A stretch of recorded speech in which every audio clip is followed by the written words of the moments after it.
Bueno, me ha permitido rescatar las acepciones de algunos teóricos, ¿no?, que hablan sobre el tema de las funciones de los partidos políticos, entre los que tenemos a Michels en 1962, que nos dice que los partidos son instrumento por el que un pequeño grupo social domina al resto de la sociedad. Esta visión está contrapuesta con la definición de Dewey, ¿no?, de 1927, que dice que más bien los partidos políticos tienen la función de llenar un vacío existente entre el gobierno y el público. Si nos damos cuenta, Michels tiene una visión instrumentalista negativa del rol que juegan los partidos políticos en una sociedad. Él nos dice que es un grupo pequeño que coopta a la sociedad para sus propios fines, ¿no? En contraposición, Dewey nos da una acepción más al estilo de Rousseau, en las que nos dice que el partido llega a llenar un vacío de representación que en este momento existiría entre lo que es la sociedad y el Estado, ¿no? Por otra parte, Ostrogorsky en 1903 nos dice que los partidos deben ser organizaciones limitadas a un fin particular y duración igual a tal fin.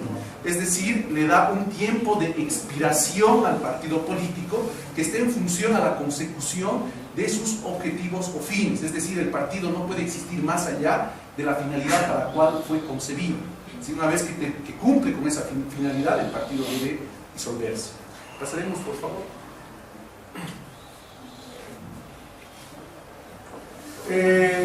Hablemos un poco de lo que son las funciones tradicionales de los partidos políticos. Entre estos tenemos 6 funciones tradicionales. La primera es la de socialización. Los autores nos dicen que los partidos políticos cumplen un rol de educación, educan a la sociedad, moldean la cultura política de la sociedad, ¿no?, y fortalecen la democracia, ¿no? Estos 3 elementos están en lo que son las funciones de socialización. Segundo punto tiene que ver con las funciones de movilización.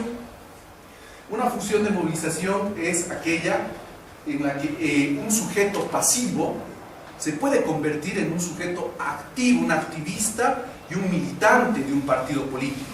Entonces, los partidos promueven este movimiento, digamos, de los sujetos al interior de la sociedad y de alguna manera los partidos políticos orientan la percepción de la sociedad hacia lo público, ¿cierto? Tenemos la función de participación. Esta función de participación es, va en relación a dos elementos. Los autores nos hablan de una participación activa y una participación pasiva. La participación activa es un instrumento para que los líderes puedan identificar, los partidos políticos puedan identificar a los líderes dentro de una organización partidaria, ¿no? Y la participación pasiva hace referencia a la disciplina que tiene que tener un militante, ¿no?, un activista político. Es decir, dice que debe existir disciplina, debe existir deben acatar lo que el partido disponga, ¿no es cierto? Tenemos la función de legitimación. Esta función, nos dicen nuestros autores, es la más importante de todas, porque es la que le da sentido al mismo sistema de partidos y al sistema político. En ese sentido, la legitimación es una sumatoria de las 3 funciones anteriores. Para que exista la legitimación tiene que haber una función de socialización, movilización y participación al interior de los partidos políticos. Entonces, tenemos que Robert Dahl nos dice que las poliarquías descansan sobre la efectiva ejecución de estas funciones sociales, de estas 3 primeras, ¿no? Luego pasamos a la función de representación. Los partidos cumplen la función de representación entre lo que es la sociedad y el Estado, ¿no? Pero además esta representación tiene que tener elementos agregativos, es decir, que debe cumplir con intereses de la sociedad y también debe satisfacer demandas sociales, ¿no? Y finalmente tenemos la función de operatividad del régimen político. Esta función de operatividad del régimen político tiene que ver con la burocracia de los partidos, una burocracia profesional especializada. Es decir, sobre esta función recae justamente la gestión que pueda realizar un determinado partido, porque es el diseño de las políticas públicas. Y para diseñar estas políticas públicas, los partidos deben contar con una burocracia profesional y que esté altamente especializada. Pasemos a la siguiente, por favor. Bueno, tenemos las funciones de los partidos políticos. Estas son funciones actuales, ¿ya? Que nos hacen referencia a nuevas funciones de representación, ¿no? Entonces, estas nuevas funciones de representación tienen que ver con la capacidad de agregar a otros colectivos sociales, es decir, ya las sociedades se han complejizado, hay una dinámica social muy intensa al interior del estudio de las ciencias sociales, y esto hace que se planteen nuevos retos. Estos nuevos retos van en función de poder entender cuál es la lógica, hacia dónde van estas dinámicas sociales, ¿no? Y el tema de los partidos políticos en el ejercicio del gobierno. Nos dice que los partidos políticos, cuando ejercen el gobierno, van incrementando su grado de autonomía. Es decir, que estos partidos políticos no necesariamente responden a los grupos de interés y tampoco responden a los intereses de su militancia. Entonces, las élites partidarias tienen la posibilidad, ¿ya?, de tomar decisiones, ¿no?, sin necesidad de rendirles cuentas a los grupos de interés y tampoco a su militancia. Entonces, las élites políticas están a cargo de la toma de decisiones, ¿no? La siguiente, por favor. Tenemos las funciones de los siguiente. Bueno, acá vamos a entrar a lo que son las tipologías de los partidos, ¿ya? Maurice Duverger, en 1981, nos dice, nos da una acepción de tipología que va enfocado desde el enfoque organizativo, ¿no? Y nos habla de partidos de masas y partidos de cuadros. ¿Qué son los partidos de cuadros? Los partidos de cuadros son partidos de notables, están entre los primeros partidos políticos. Estos partidos no se adscriben a una ideología en particular. Estos partidos de cuadros son sumamente exigentes en el proceso de selección de su militancia, ¿no? Entonces, para poder pertenecer a estos partidos, uno tiene que tener una posición social, tiene que tener un nivel económico y, por sobre todo, tiene que tener un nivel de influencia, ¿no? Entonces, estos partidos de cuadros contraponen a lo que son los partidos de masas. Los partidos de masas nacen a partir del sufragio universal. Una vez que se implementa el sufragio universal, los partidos de masas pueden nacer como tales, ¿no? Estos partidos de masas, entre sus características más importantes, es que son partidos fuertemente ideologizados. Son partidos que tienen una estructura, que tienen una organización, que tienen una disciplina, ¿no? Estos partidos de masas le dan la oportunidad a sectores históricamente marginados de participar activamente de la vida política. Para los partidos de masas, si tenemos una mayor cantidad de militantes, es mucho mejor, porque la financiación de los partidos de masa justamente vienen a partir del aporte de filiación de sus militantes, ¿no? Entonces, vamos a seguir con la siguiente tipología, que es la de Otto Kirchner.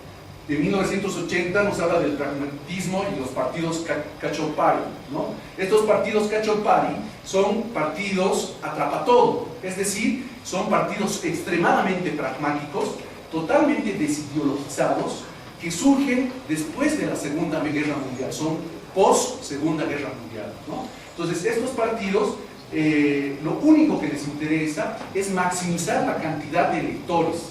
No interesa necesariamente lo que tengan que hacer para poder maximizar la cantidad de electores y votos en el momento de una contienda electoral, ¿no? Tenemos después la tipología de Roca, en 1982, que nos habla de ejes de conflicto o clivajes, ¿no? Entonces tenemos 4 ejes de conflicto.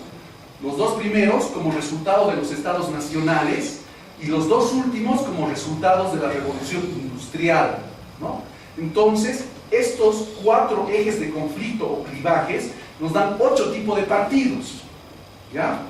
Entonces, El primer clivaje que nos hace mención es la polarización que existe entre centro-periferia. Esta polarización se da fundamentalmente entre partidos que quieren imponer una visión centralista mucho más nacional a los partidos territoriales. Los partidos territoriales lo que quieren es reivindicar intereses regionales, intereses que podrían estar vinculados con la autonomía e incluso independencia. Estos partidos lo que buscan es conservar su identidad. Entonces, existe este primer clivaje al cual nos hace referencia Roca. El segundo clivaje tiene que ver con la relación y la polarización que en su momento existe entre el Estado y la Iglesia, la religión. Entonces, este segundo clivaje nos dice que en algún momento la Iglesia ha tenido demasiado protagonismo en el sistema político, ¿no? Tenía un rol predominante en el sistema político. Entonces, fruto de este rol predominante es que se genera este clivaje, esta fractura, ¿no? Que lo que hace es justamente, o sea, lo que quiere la Iglesia es secularizar la vida política. Y ante esta idea de secularización de la vida política surgen otras corrientes. En este caso serían los partidos laicos y los partidos confesionales, ¿no? Que van a defender todo lo que es el lado de la Iglesia. O sea, muy bien, continuamos. El tercer clivaje tiene que ver con el tema de la industrialización. La industrialización genera una polarización entre lo que es el campo y la ciudad, ¿no? Estamos los burgueses, comerciantes, industriales, y por otro lado están los campesinos, ¿no? Entonces hay una fractura que genera dos tipos de partidos: los partidos urbanos y los partidos agrarios, ¿no? Finalmente tenemos el cuarto clivaje, que tiene que ver con la relación obrero-patronal. Tiene que ver con el capitalista y el proletariado, ¿no? Roca nos dice que este cuarto clivaje, la última fractura, es la más importante, porque este clivaje da nacimiento o da lugar a una serie de partidos de corte socialista, ¿no? Lo que es importante mencionar es que hay partidos que son fuera del sistema, hay partidos que no necesariamente nacen del parlamentarismo, del mismo sistema de partidos. Hay partidos outsiders, hay partidos que nacen desde afuera, desde fuera del sistema. Estos partidos justamente tienden a desestabilizar el sistema político, ¿no? Y dentro de estos grupos de partidos que nacen fuera del sistema están muchos partidos de corte socialista, ¿no? Continuemos, por favor.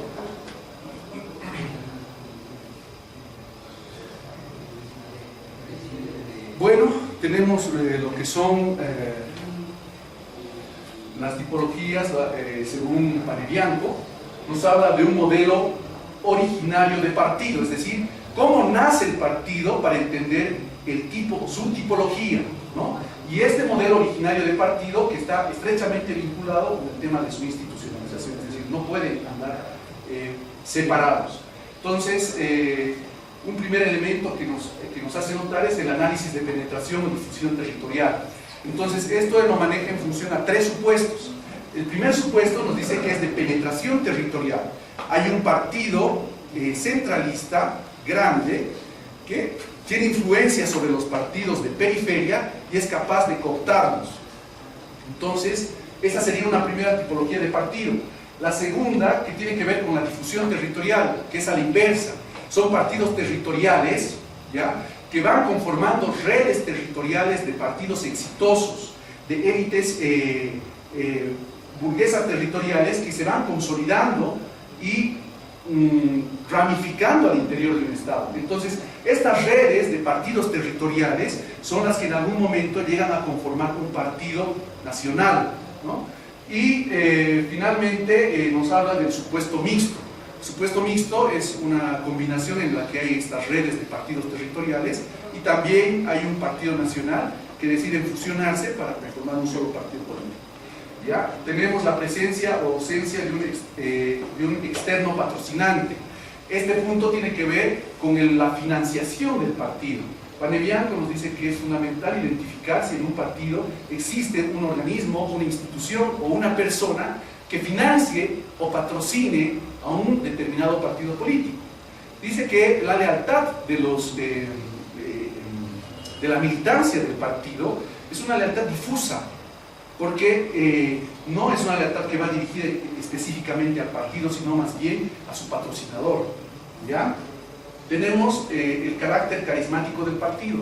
Panebianco igual nos dice que es importante y necesario identificar si un partido es de carácter carismático, es decir, que el partido carismático depende específicamente de su líder. El momento en el que el líder desaparece, también desaparece el partido. Es decir, existe una relación de dependencia muy fuerte, ¿ya? Entonces vamos a pasar a su institucionalización. Siguiente, por favor.